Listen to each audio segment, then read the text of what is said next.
So students, we were discussing the chapter Nationalism in India, and the topic which we are going to discuss today is the main contributions of the civil disobedience movement. But before that, let's have a quick recap of towards civil disobedience movement.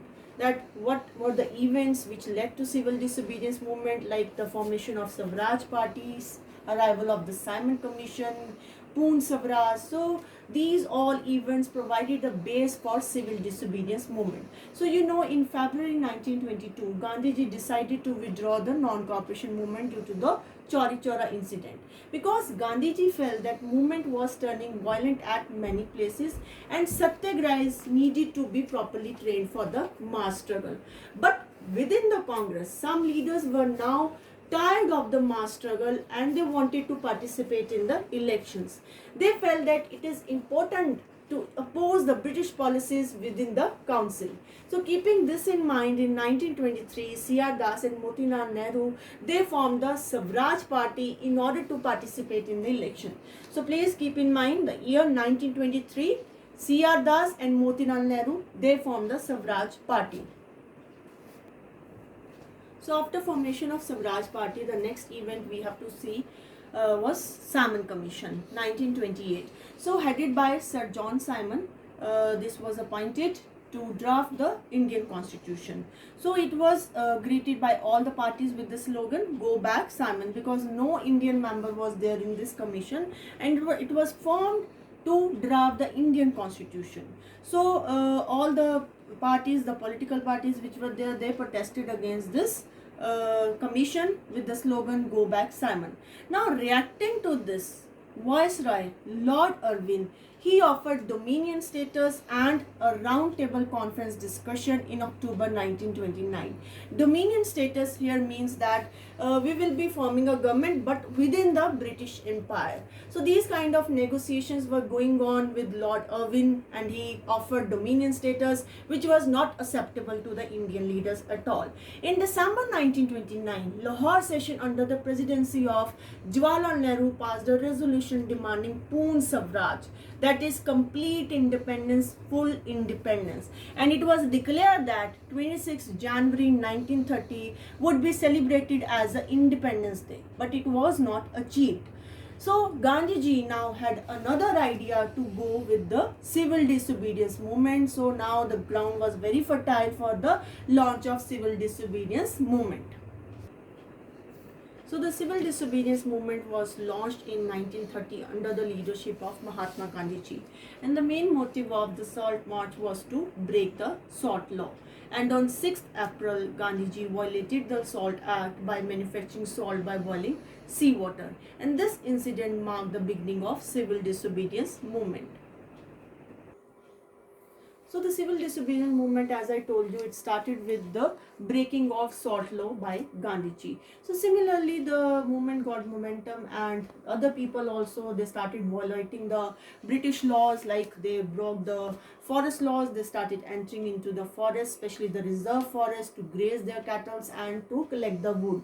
So if you remember, according to the Forest Act, no one was allowed to enter into the reserve forest, and the permit and the pass is required in order to enter into the reserve forest and the protected forest. But now people, they started entering into this forest in order to break the colonial laws.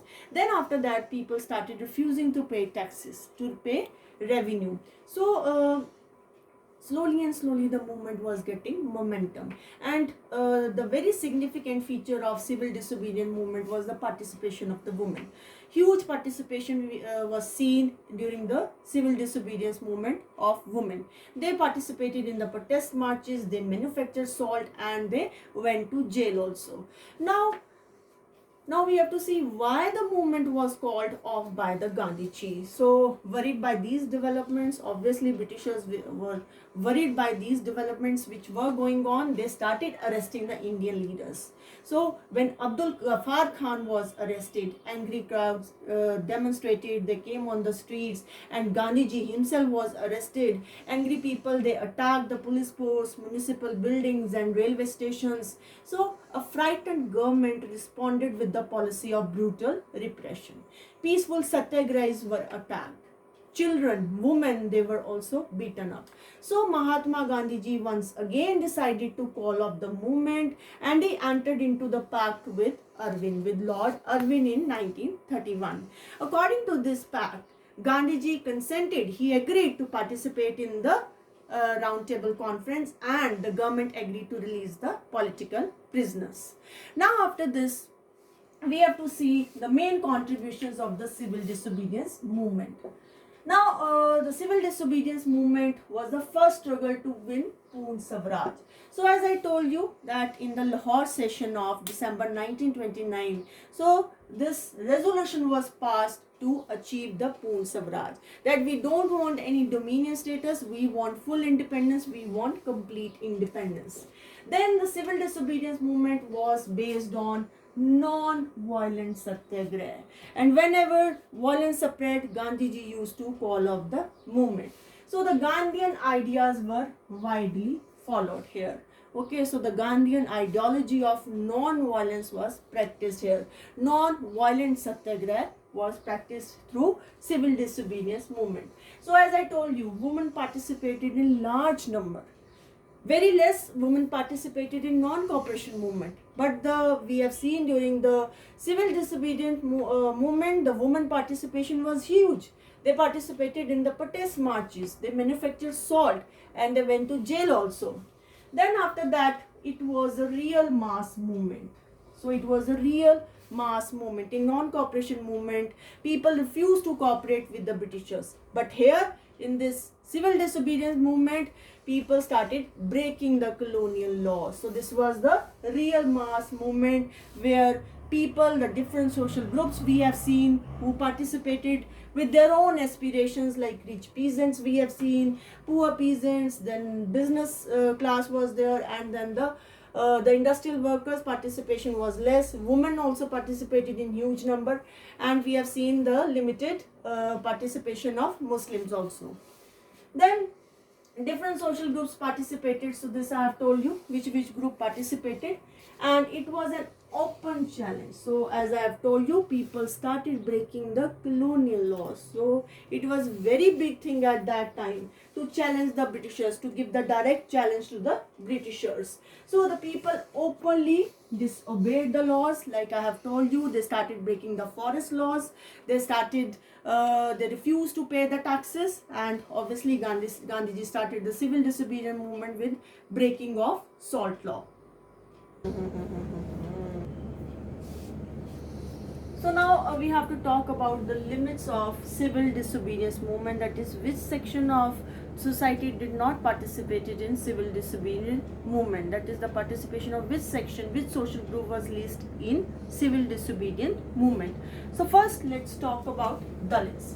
So Dalit participation was very less. Why the Dalit participation was very less? Because they feared that they were feeling that Congress was ignoring their demands from the long time, and Congress ignored the demands of the Dalit, because if they will accept the demands of the Dalit, this will offend the conservative high caste Hindus. So fearing this, the Congress, they were not giving any importance to the demands of the Dalit. So that's why Dalit, they stayed aloof from the civil disobedient movement, because if Congress will accept or give importance to their demand, then this will upset the conservative orthodox Hindus, high caste Hindus. Then the next section which did not participate in the civil disobedient movement was Muslims. So again, now Muslims, they felt or they remained aloof from this movement because they felt that the Congress was moving closer to the Hindu Mahasabha. In the case of non-cooperation movement, we have seen the Muslim participation was very high, and non-cooperation movement was launched together with the Khilafat movement. So there we have seen Gandhiji has seen this opportunity, and together with Muslims and Hindus, they have launched the non-cooperation and Khilafat movement. But in the civil disobedience movement, the participation of Muslims was very less, because fear was there in the mind of the Muslims that being minority, they will be submerged under the authority of or the domination of majority of Hindus or Hindu majority. So this fear was there in the minds of the Muslims. Now the next section, which stayed aloof or did not participate in the civil disobedience movement, industrial workers. Now as Congress was moving close to the industrialists, and industrialists were giving finances to fund different movements of the Congress, so the industrial workers also stayed aloof from this movement. So as a result, we have seen the communal riots, disharmony was there between Hindus and Muslims at many places. Disunity started between Hindus and Muslims. So all these were the limits of the civil disobedience movement. Now further, let's see the efforts made by the Gandhiji in order to uplift or for upliftment of Dalits. That what efforts Gandhiji has done for the upliftment of Dalits. So Gandhiji was against untouchability. He said that Swaraj will not come for 100 years if we will not abolish untouchability. That we will not attain Swaraj for 100 years if the untouchability was not abolished. Then he called untouchable as Harijans. So he coined a new term for untouchables, and he used to call them as Harijans or sons of God. Then after that, he organized Satyagraha, his usual mode of struggle, the non-violent mass agitation method. So he organized Satyagraha to get temple entry for in favor of this marginalized section of the society which was discriminated and which was denied access to temples, to other public places like public wells, tanks, roads, schools for Dalits. So he organized the movements so that these marginalized section of the society also get access to these public places. Then he cleaned Harijan colonies. He cleaned toilets himself in order to dignify the work of these people, the sweepers and Dalits. So he asked the upper caste, Hindus, to give up the inhuman practice of untouchability, that this is a sin they are practicing, and they urged them to give up this inhuman practice of untouchability. So these were the some of the efforts which we have seen undertook by Gandhiji in order to uplift the Dalit section of our society. So in this we discussed the limits of the civil disobedience movement and what efforts were made by Gandhiji for the upliftment of the marginalized section of our society, that is Dalits. Now we have to see what was the conflict between Gandhiji and Ambedkar. So let's see Gandhiji versus Ambedkar, what was the conflict and how it was resolved by Gandhiji. So Dr. B.R. Ambedkar organized the Dalits into Depressed Classes Association in 1930. So this is very important, one more question they can ask you. So Dr. B.R. Ambedkar organized the Dalits into Depressed Classes Association in 1930. Here is very important. Now, Dr. Ambedkar clashed with Gandhiji at the second round table conference. Now, why he clashed or what was the conflict? That Dr. Ambedkar, he demanded separate electorate for Dalit. So, he demanded the separate electorate for the Dalit, that the Dalit candidate will be there and only Dalit population will be voting for such candidate. So this is the meaning of separate electorate, and it was demanded by the Dr. B.R. Ambedkar for Dalits. And what was the viewpoint of Ambedkar? Dr. Ambedkar, he thought that the share in power, if we will give the share in power to this Dalit, it will help in their upliftment.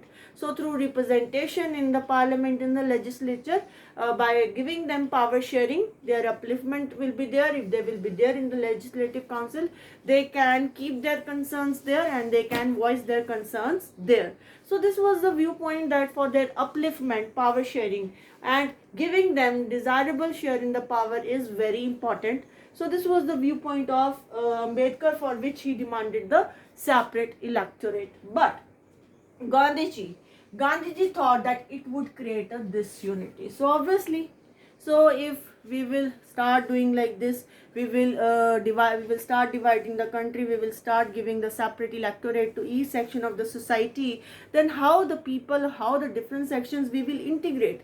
And the main aim of the Gandhiji is to bring all the masses, all the Indians, the different social group under one unified umbrella of mass struggle. But here the people, they start demanding the separate electorate. Already the Muslims, they were demanding, and now the Dalits also started demanding. So this will disintegrate these kind of efforts and these kind of demands which can't be accommodated. This will lead to disintegration of the country. So this was the viewpoint of Gandhiji, that it would create disunity in the country. So we will not accept these kind of demands, and it is not reasonable to accommodate these kind of demands.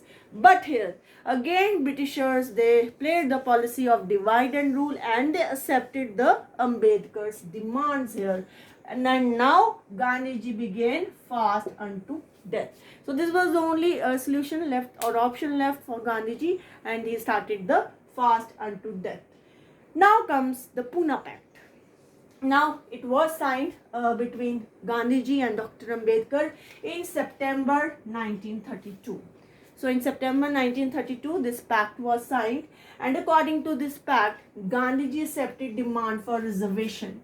So Gandhiji accepted, okay, we will provide you a reservation for Dalits in the legislature. This we can do. We can provide you reservation, but we will not accept your demand of separate electorate. And Dr. Ambedkar, being mature and highly educated person, he also gave up his demand for separate electorate. So this was a conflict between Gandhiji and Ambedkar, which was finally resolved by the Pune Pact of September 1932.